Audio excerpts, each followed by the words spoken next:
Déménagez en toute sérénité avec AGS, spécialiste du déménagement en Outre-mer. Numéro 1 dans les DOM-TOM, AGS offre des services de qualité. AGS expédie tous vos colis, conteneurs personnalisés ou partagés à des prix compétitifs et prend en charge le transport de votre véhicule depuis sa propre plateforme jusqu'à sa destination. AGS s'occupe de toute la documentation douanière. AGS, le meilleur conseil et le meilleur prix. Demandez votre devis gratuit sur notre site ags-déménagement.com. ags-déménagement.com.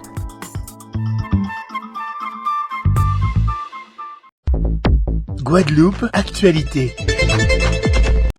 Le mois de juin touche bientôt à sa fin et pour commencer ce journal, on fait le point sur le prix des carburants au 1er juillet 2024. Le prix du sans-plomb est en légère baisse de 8 centimes, le litre repasse à 1,83 €, le litre de gazole quant à lui reste stable et reste à 1,68 centimes le litre. Le prix de la bouteille de gaz de 12,5 kg passera à 21,15 €, soit une augmentation de 90 centimes. Penser la cybersécurité à l'heure où le monde est hyper connecté, c'est l'affaire de tous. Professionnels comme particuliers doivent veiller à la protection de leurs données personnelles pour naviguer en toute sûreté et sérénité.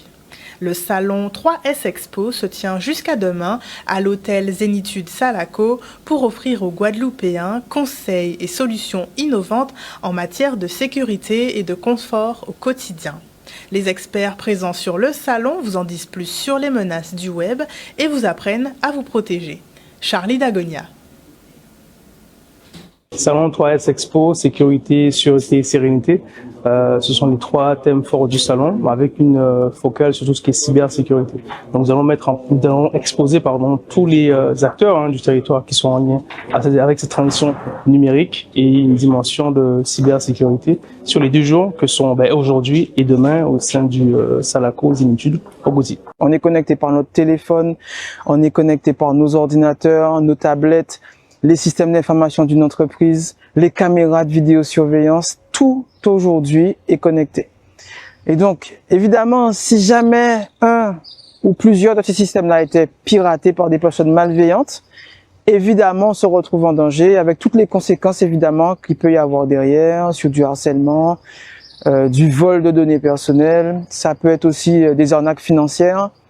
Tout ça combiné fait qu'on doit avoir un minimum, comme pour l'hygiène, comme pour la partie médicale, on doit avoir une hygiène numérique et donc concourir tous, c'est l'affaire de tous. Une personne qui est malade peut contaminer d'autres. Et c'est pareil pour la cybersécurité. Typiquement les antivirus, par exemple. On travaille notamment avec Kaspersky. On a également des firewalls, qui sont des équipements qui vont se placer derrière l'accès Internet, qui vont filtrer toutes les entrées et sorties du réseau de l'entreprise vers Internet et dans l'autre sens également. Donc là, on travaille avec Storm Shield notamment, Fortinet également. On a aussi des solutions de filtrage URL. Ça, ce sont des solutions qui permettent aux employés d'aller sur certains sites et pas sur d'autres. Alors effectivement, c'est vrai que c'est un sujet d'actualité. La cybersécurité, c'est pas quelque chose qui, on va dire, est récent, ça date déjà de plusieurs années. Mais comme aujourd'hui les gens sont de plus en plus connectés, donc ils sont touchés par la cybersécurité. Certains commencent effectivement à s'y intéresser, à s'adapter, surtout les entreprises, parce que c'est là où est le plus gros risque au niveau de la cybersécurité. Et donc les gens commencent à prendre conscience de cela, mais encore faut-il leur en parler. Il faut sauvegarder ses données, sauvegarder ses photos, ses contrats, son permis, sa pièce d'identité, faire des photocopies, garder tout ça dans 1 ou 2 lieux différents, pas forcément tout avoir chez soi, mettre ça un peu chez maman, un peu chez papa, un peu dans l'entreprise, un peu à la banque ou dans des lieux de stockage sécurisés pour qu'en cas d'incendie, on parle de cybersécurité, mais ça peut être aussi un incendie, voiture a pris du feu, case a pris du feu, case a inondé. Tout ça, ça doit nous rappeler qu'on est fragile et que cette fragilité-là, même pour l'atténuer, il faut qu'on ait des bons réflexes. Donc, mot de passe, phrase de passe, mise à jour, sauvegarde. Ce week-end, les jardins de Destréland accueillent les animaux de la ferme, mais pas que. Jusqu'au dimanche 30 juin, Liguaflore et Liguavie, en partenariat avec le centre commercial d'Estréland et Carrefour d'Estréland, organisent la 3e édition de la ferme à la ville. Au programme, découverte d'une ferme pédagogique, conférences, démonstrations et animations gratuites. L'occasion de promouvoir la production locale et de sensibiliser le public à l'importance de produire plus et mieux. Aujourd'hui, c'était au tour des scolaires de découvrir le monde de l'agriculture. Un reportage de Maxime Morel et Olivier Félix. C'est un moyen pour nous de montrer le savoir-faire aussi bien en végétal et aussi bien au niveau de la viande et l'élevage pour que la population qui est déjà consciente parce qu'elle connaît nos produits, mais le soit encore plus sur le savoir-faire que nous avons. Les enfants découvrent, j'ai envie de vous dire, le côté commercial, c'est nos futurs clients. Donc faire découvrir aux enfants la production agricole. La production agricole nourrit les Guadeloupéens, mais on a besoin aussi de relève. Donc l'idée, c'était vraiment de recommencer cette ferme à la ville. La dernière édition date de 2015, je crois. Donc c'était vraiment l'occasion de remettre au goût du jour la ferme à la ville. Ce qu'on a cherché, nous, à travers l'événement, c'est surtout de permettre dans un lieu la possibilité à l'ensemble du public, à l'ensemble des Guadeloupéens de se rendre sur le lieu pour voir ce que nos deux interprofessions font tout au long de l'année. Et puis ça permet de créer une animation autour du monde de l'élevage, puisque l'élevage est la partie agricole dans son sens le plus large, parce que nous pensons qu'il est de notre intérêt, en tout cas, de développer ces parties qui font, j'ai presque envie de dire, un des objectifs majeurs pour nous, c'est d'arriver à une espèce, en tout cas tendre vers une certaine autonomie alimentaire, même si l'autonomie en elle-même me paraît peut-être un peu forte, mais en tout cas combler un peu plus nos parts de marché localement et combler nos parts de marché, combler surtout la partie de consommation qu'on a dans nos assiettes. Mossotella, c'est quoi? C'est la base pour qu'un producteur puisse rentrer dans une organisation de producteurs. Mossotella, c'est quoi? C'est analyse de sol, cahier cultural, suivi de production. Donc un produit Mossotella, on est sûr que le taux de chlordécone est dans le norme. Donc nous aujourd'hui, c'est vrai que la production agricole est énormément pénalisée par les normes. On a nos voisins de la Caraïbe qui produisent de tout, qui nous envoient de tout, sans les normes que nous respectons. Mais malgré ça, quand même, nous tenons bon. C'est vrai que la production locale a un peu disparu. Vous avez le changement climatique. Il y a plein d'éléments qui font que... Mais Liguaflore est vraiment là pour essayer de mettre tous les acteurs ensemble. Notamment, vous avez l'IT2, l'Institut technique, pour trouver des solutions pour que la production locale se retrouve pleinement dans les assiettes des Guadeloupéens. Et alors ce soir, on se retrouve pour parler agriculture, mais pas que, avec Madame Yannick Marival, enseignante en biologie-écologie au lycée agricole Alexandre Buffon. Bonsoir Madame Marival. Bonsoir. Alors donc vous êtes donc enseignante au lycée agricole. Justement, oui. Le sujet juste avant parlait donc de l'agriculture avec une manifestation qui avait pour but de promouvoir la production locale, de la production donc d'élevage, faire découvrir les animaux d'élevage, et aussi les métiers qui s'entourent. Et justement, certains de ces métiers, vos élèves peuvent les apprendre au lycée agricole. Mais il n'y a pas seulement les métiers de l'agriculture. Est-ce que vous pouvez nous dire ce que propose le lycée agricole et notamment quelle est cette filière qui s'appelle biologie-écologie ? Alors, effectivement, quand on parle du lycée agricole, il y a des reportages, on voit beaucoup d'agriculture, des animaux, des plantes, mais on oublie, et c'est pour ça qu'on voudrait faire un focus dessus ce soir, qu'il y a aussi une filière générale.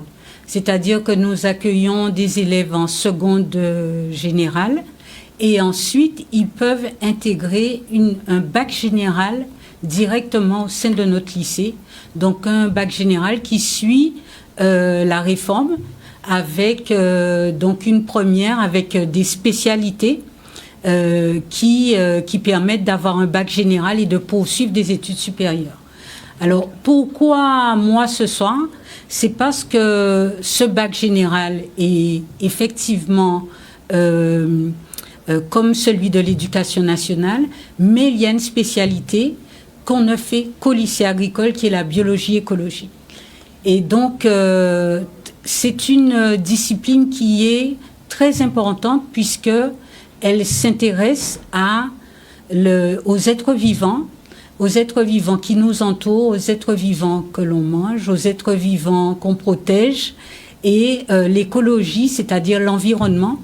Et donc c'est très important. C'est une discipline qui est au cœur de l'actualité, puisqu'on parle environnement, on parle action négative de l'homme sur les milieux et donc sur lui-même, finalement. On parle aussi de santé, avec tous les problèmes de santé actuels autour de... Alors, en fait, c'est ce qui fait la particularité de cet enseignement, c'est qu'on part de la réalité, on part de ce que nos élèves voient tous les jours pour ensuite arriver à l'aspect scientifique. Et c'est ce qui fait, je pense, la force de cet enseignement. Et donc, on parle de plusieurs sujets. Et on a aussi une autre spécificité, qui commence à se développer, on commence à nous copier. C'est-à-dire que nous travaillons beaucoup par la pédagogie du projet. Et c'est très important de mettre les élèves acteurs de leur formation. Et on a pu voir que quand les élèves réalisent le projet, sans même que nous, enseignants, nous en rendions compte, ils apprennent. Et c'est comme ça qu'avec le bac général, on a fait plusieurs projets. Et notamment, on était sur un projet cette année où on a travaillé avec un agriculteur pour concevoir avec lui un sentier pédagogique pour découvrir de nouvelles espèces fruitières oubliées. Et aussi, nos élèves ont conçu un escape game qu'on pourra diffuser pour parler de l'agroécologie. Alors, l'agroécologie, je suis bavarde. Allez-y, je vous écoute. On vous écoute tous. Donc, l'agroécologie, c'est aussi une discipline qui est enseignée chez nous. Apprendre à produire autrement, c'est-à-dire à produire. Vous savez que l'agriculture, on la rend responsable de beaucoup de méfaits sur l'environnement, sur l'homme, sur la santé. Regardez le chlordécone dont on parle toujours, alors que ça fait bien des décennies qu'il a été utilisé. Et donc, l'agroécologie cherche à faire de l'agriculture, mais en utilisant les fondements de l'écologie, c'est-à-dire des êtres vivants qui nous entourent, donc s'inspirer de leur vie, utiliser ce qu'ils font pour produire et se nourrir proprement. Et donc, tous ces principes sont au cœur de l'actualité. Quand vous regardez les lois qui sont maintenant mises en œuvre, de protection de l'eau, de protection des sols, voilà.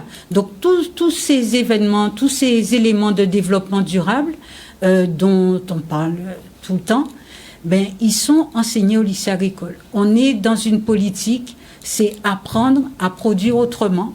Et donc, avec nos élèves, à travers nos projets, nous cherchons à les sensibiliser à ces problématiques actuelles autour de l'eau, autour des pollutions, autour de la ressource qu'il faut préserver, notre ressource alimentaire. Donc, vraiment, cet enseignement du bac général, il est vraiment tourné vers des questions de société. Et donc, ce qui fait aussi sa force, c'est que les effectifs ne sont pas... voilà, il n'y a pas 32 élèves dans la classe, donc on a la possibilité de faire un travail avec chacun et de les accompagner jusqu'au baccalauréat. Et donc, jusqu'à maintenant, ça fait bien 3 ans que nous avons un 100% de réussite. Et donc, là, nous croisons les doigts puisqu'on va avoir les résultats la semaine prochaine. Prochainement, tout à fait. Voilà. Donc, pour la rentrée prochaine, les inscriptions sont déjà bouclées. Comment ça se passe? Non. Alors, les inscriptions ne sont pas encore bouclées. C'est-à-dire que là, si des parents ou bien même des jeunes eux-mêmes sont intéressés par tout ce qui est tous les métiers du vivant, à savoir, comme je l'ai dit, la gestion de l'eau, la gestion des déchets, l'aménagement du territoire, être ingénieur agronome, voilà. Alors nous formons effectivement vers les métiers du vivant, mais vers d'autres métiers. Parce que, regardez, même nous avons plusieurs, on pourrait donner beaucoup d'exemples, d'élèves qui sortent de chez nous, qui sont devenus pharmaciens, qui travaillent à la région, qui travaillent... On a même un élève à la NASA, Kenny Piperol, qui navigue et qui fait la fierté de la Guadeloupe. Il a fait le bac général chez nous. Et donc, vous voyez, on a cette force qui est d'avoir l'aspect scientifique, puisqu'à côté de la biologie, écologie, il y a d'autres spécialités. Il y a de la science physique et de la chimie. C'est exactement le même programme qu'à l'Éducation nationale. Et nous avons des mathématiques. Donc, c'est vraiment une filière générale scientifique, mais avec cette couleur écologie, développement durable, qui est au cœur des problématiques actuelles. Et qui est très importante, tout à fait. Alors, de qui doivent se rapprocher les parents et les élèves qui seraient intéressés pour rejoindre cette filière générale? Alors, la filière générale, ça dépend d'où on vient. Si c'est un élève qui sort du collège, donc qui est en 3e, il peut rentrer en seconde générale et technologique. Donc, cette seconde, elle a les mêmes programmes que dans les autres lycées, mais encore une fois, avec des options qui seront spécifiques et qui vont préparer justement à poursuivre dans notre établissement autour de l'écologie et du développement durable. Donc, on peut venir au lycée. Le numéro de téléphone du lycée, c'est 0590 95 27 66. Et donc, les inscriptions sont encore ouvertes jusqu'à mi-juillet. Nous accueillons même à la rentrée. Donc, que dire d'autre sur le lycée? Un lycée à taille humaine, autour de 400-500 élèves. On aimerait arriver à 500 élèves. Donc, vous voyez une capacité, enfin, un lycée... où je connais des élèves que je n'ai même pas en cours. Tout le monde se connaît, les élèves peuvent venir nous voir à n'importe quel moment. Une petite équipe pédagogique qui est consciente et à l'écoute. Voilà, de sa mission, puisque on parle agriculture, on parle alimentation, on parle développement durable. Donc on est vraiment, on sent bien ce qu'on veut apporter à nos élèves. Nous avons aussi un internat pour des élèves qui habitent loin et qui peuvent étudier sur place. Nous avons une association à l'ESA où les élèves font des activités entre midi et 2. Donc il y a une vie dans le lycée. Il y a des projets et puis nous avons aussi des partenariats puisque nous montons des projets avec le Parc national, avec l'INRA. Il y a, je ne sais pas si je dois en parler, il y a une ferme, la ferme à la ville en ce moment. Ce sont nos élèves qui font l'animation, qui accueillent les enfants. Donc vraiment, le lycée agricole, c'est dommage, c'est pour ça que j'ai tenu à venir aujourd'hui, c'est-à-dire que moi, ça fait 30 ans que j'enseigne et j'ai jamais voulu quitter le lycée. Je suis vraiment contente de ma mission de rencontrer chaque année des jeunes et de les emmener à quelque chose, à se trouver et à être des acteurs qui seront importants pour la Guadeloupe. Très bien. Eh bien, on vous remercie. En tout cas, le message est passé. Donc, si jamais vous avez donc des questions concernant les filières du lycée agricole, les possibilités qui s'offrent à vous et si vous désirez en savoir plus, n'hésitez pas à vous rapprocher des directeurs, des équipes pédagogiques pour toutes ces informations. Je vous remercie, Madame Marival, pour votre intervention. Merci beaucoup de m'avoir reçue. Avec plaisir, merci. Le souvenir des soupes de Carmelita Jeanne continue de faire vibrer le gosier. Dimanche 23 juin, la JSF des Jeunes de Saint-Félix a organisé son traditionnel festi-soupe en hommage à Carmelita, figure emblématique de la ville. Les soupes en tout genre étaient encore une fois mis à l'honneur, mais chaque année, des nouveautés sont ajoutées pour continuer à ravir les papilles des Guadeloupéens. Un reportage de Maxime Morel.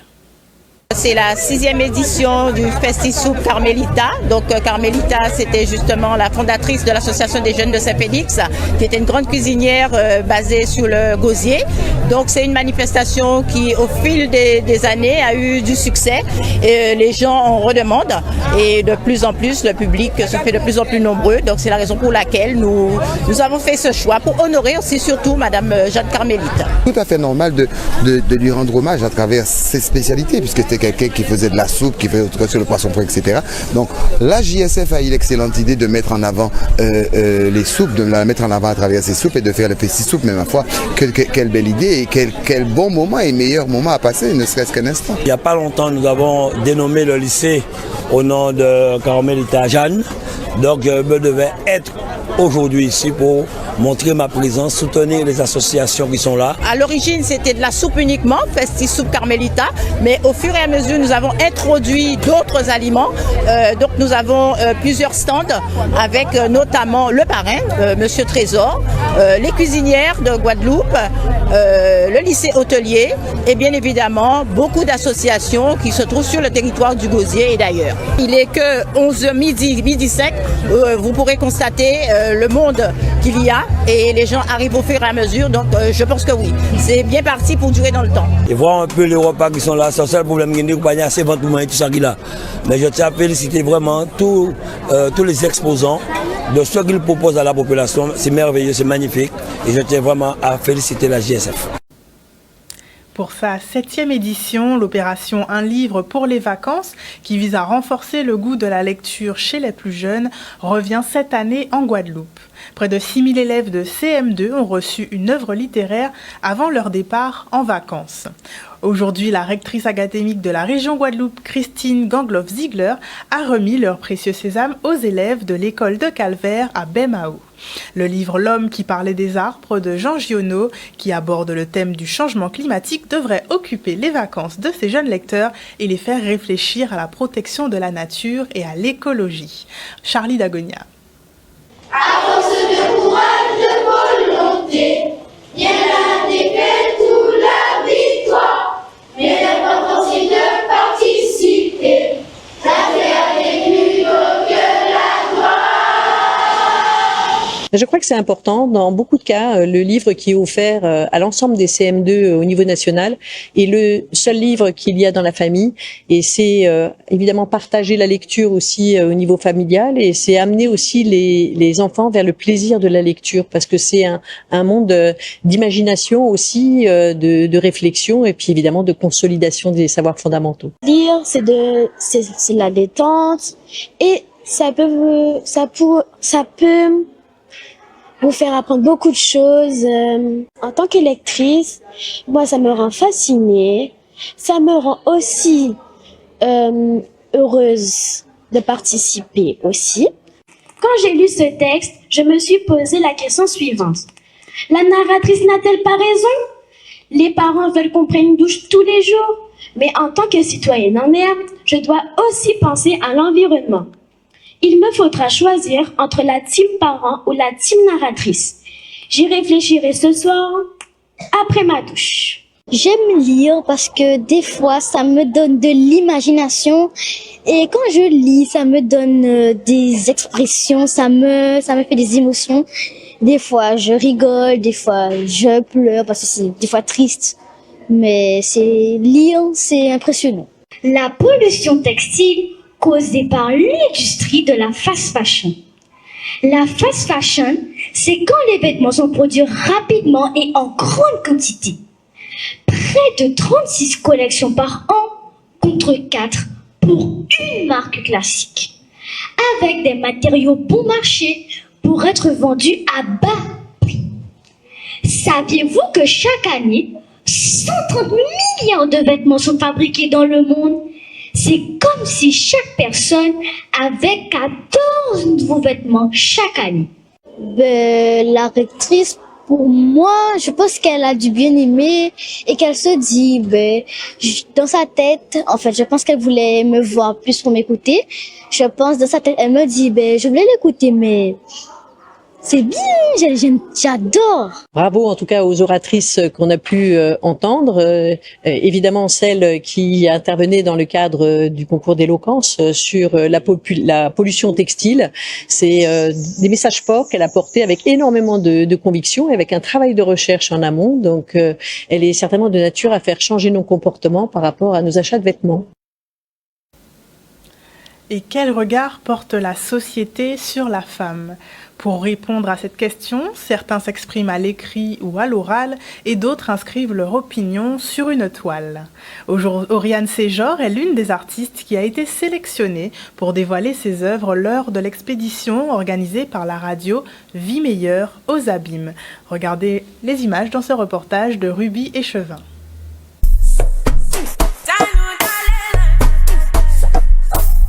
Aujourd'hui, on participe à une exposition grâce à la radio Vie Meilleure qui m'a permis de mettre en avant mes œuvres, mon côté artistique.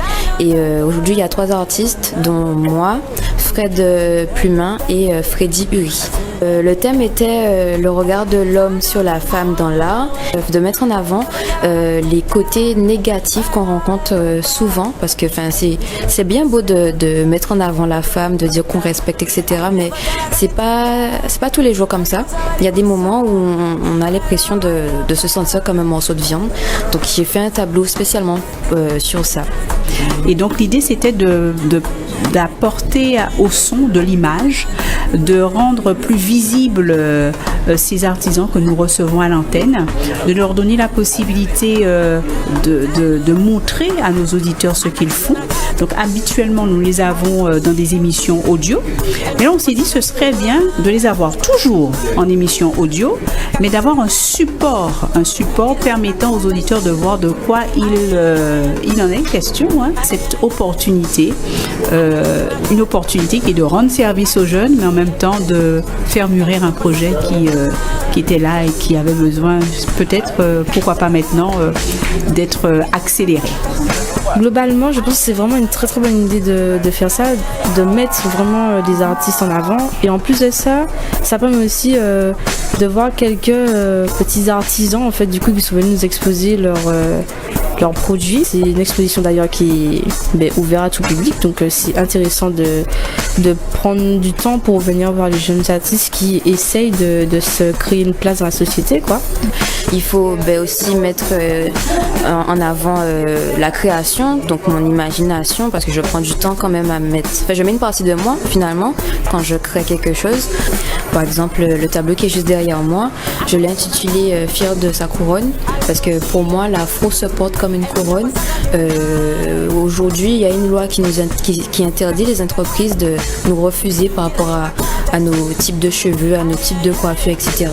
Et j'ai voulu mettre ça en avant parce que ça fait partie de notre histoire, l'afro, les cheveux crépus. Il faut être fier de porter ses cheveux naturels comme couronne. Donc voilà.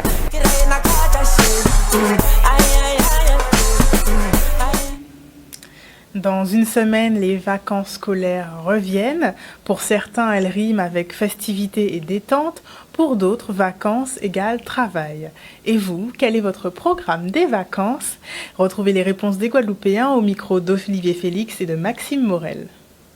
Ce sera des vacances au pays, aller visiter un petit peu partout. C'est vrai qu'on habite ici et on se dit tout le temps on n'a pas le temps. Je serai chez moi tranquillement. Voilà, vive les vacances. Rien de spécial, travailler. Cet été, qu'est-ce qu'on a prévu ? On a prévu de travailler. Moi, je serai au travail durant les vacances. C'est de profiter avec la famille, les amis. On va prendre le temps de visiter un petit peu, de se faire des grillades, des soirées entre amis aussi. Avec les enfants, profiter tout simplement. Je sais pas. Improviser, j'aime bien improviser. On est obligé de travailler parce qu'on n'a pas d'argent. Donc malheureusement, pendant qu'il y a ceux qui ont les moyens de partir en vacances, nous on reste esclaves. C'est la vie, hein. Oui, peut-être le week-end. Mais des vacances, non. Travailler, manger et boler. Aucune idée. Je pense les mettre au CLSH pour qu'ils puissent profiter un peu de la Guadeloupe. Peut-être une petite sortie avec les enfants, dans des petits parcs attractifs, mais bon, il y a de spécial. Peut-être Marie-Galante ou les Saintes, mais pas plus loin. Peut-être après, mais pas pour les grandes vacances.